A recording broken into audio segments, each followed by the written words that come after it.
Hello दोस्तों, welcome to my YouTube channel. आज हम सीखेंगे प्राकृतिक संख्या, पूर्ण संख्या और पूर्णांक संख्या। एक ही वीडियो में सब सीखेंगे। तो देखते हैं प्राकृतिक संख्या क्या होती है। 1, 2, 3, 4, 5, 6 इसे अनंत तक ये सब प्राकृतिक संख्याएं होती है। शून्य एक प्राकृतिक संख्या नहीं है।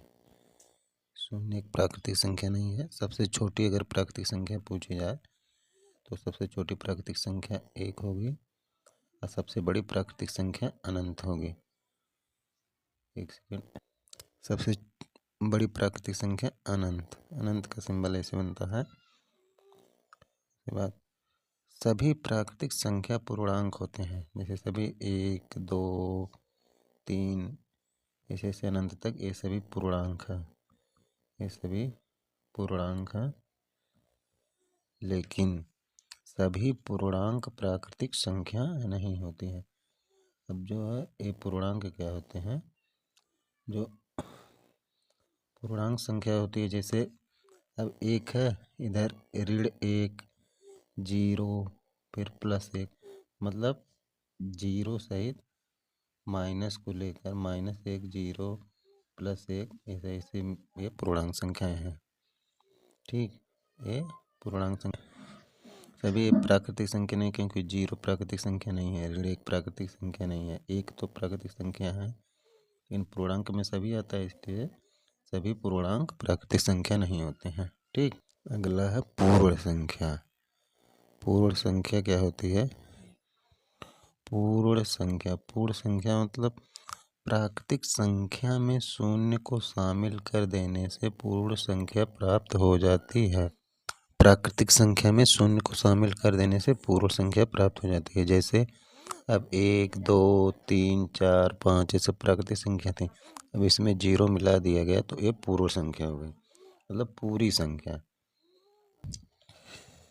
नोट, सबसे छोटी पूर्ण संख्या शून्य होती है। पूर्ण संख्या शून्य से शुरू होती है, इसलिए सबसे छोटी पूर्ण संख्या शून्य हो गई।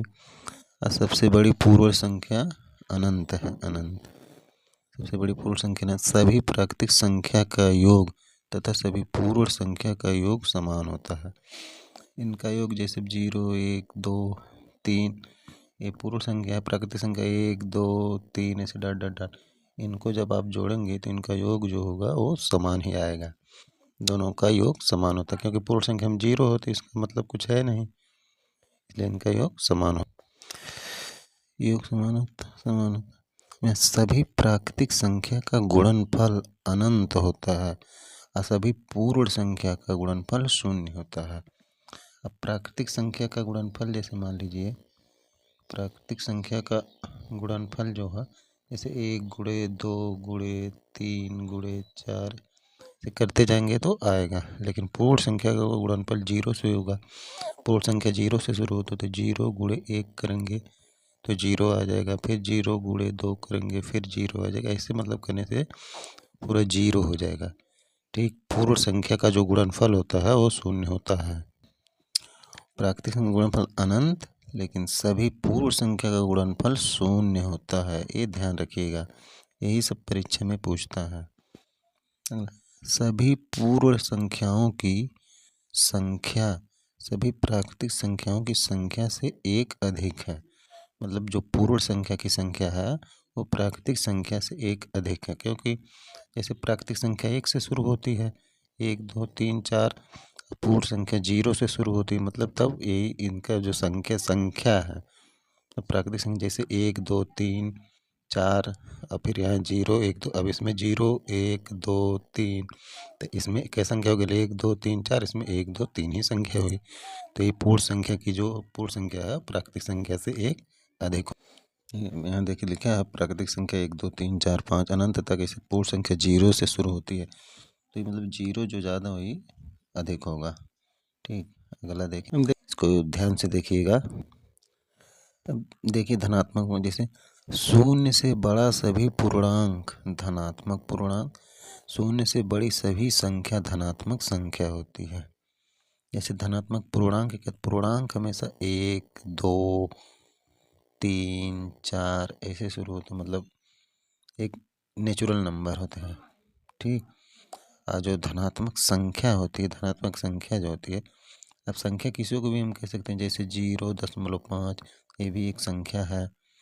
1.2 ये भी 1.2 ये भी एक संख्या है। 5.6 संख्या है।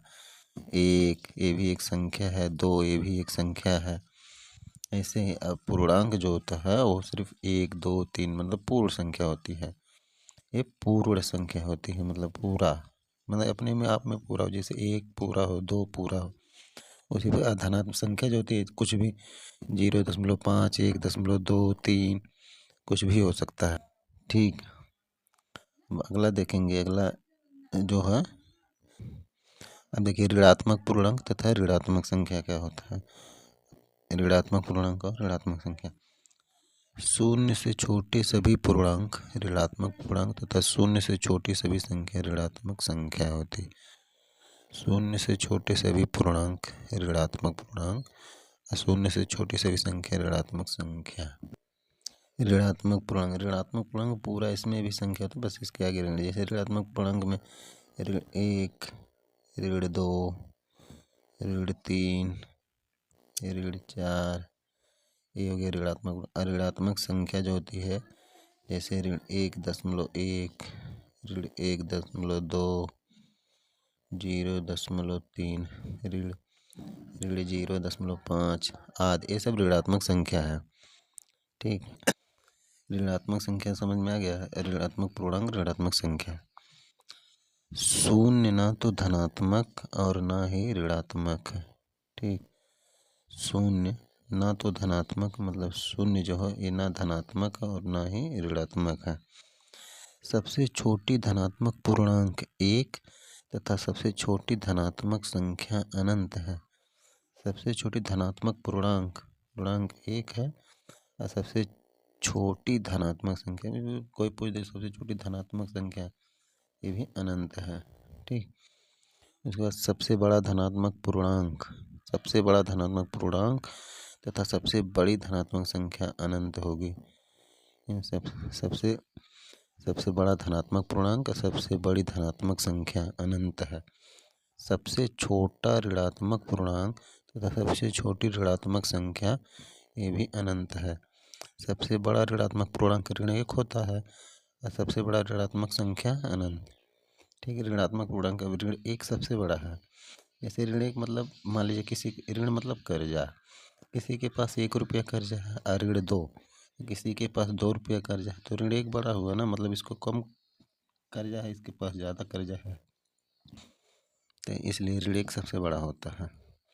दो पूर्णांकों के बीच अनंत संख्याएं होती हैं। जैसे दो पूर्णांकों के बीच अनंत संख्याएं, जैसे ऋण 1 ऋण 2 दो पूर्णांक इसके बीच है संख्याएं, जब हो ऋण 1.1 ऋण 1.2 1.3 ऐसे बहुत सी संख्याएं हो जाएंगी। अगला आप देखेंगे पूर्णांक संख्या। अब पूर्णांक संख्या क्या होती है, देखिए पूर्णांक संख्या ऋणात्मक पूर्णांक, शून्य, धनात्मक पूर्णांक एक साथ मिलकर पूर्णांक संख्या बनाते हैं। जैसे अभी ये ना ऋण 1 0 + 1 ये पूर्णांक है। अब ऋण 2 ऋण 1 0 + 1 + 2 पूर्णांक है। पूर्णांक संख्या मतलब अभी जैसे लिख दिया ऋण 4 ऋण 3 ऋण 2 0 धन 1 धन 2 धन 3 धन 4 ऐसे ये पूर्णांक है। ठीक। हमें उम्मीद है आप लोगों को अच्छे तरीके से समझ में आ गया होगा।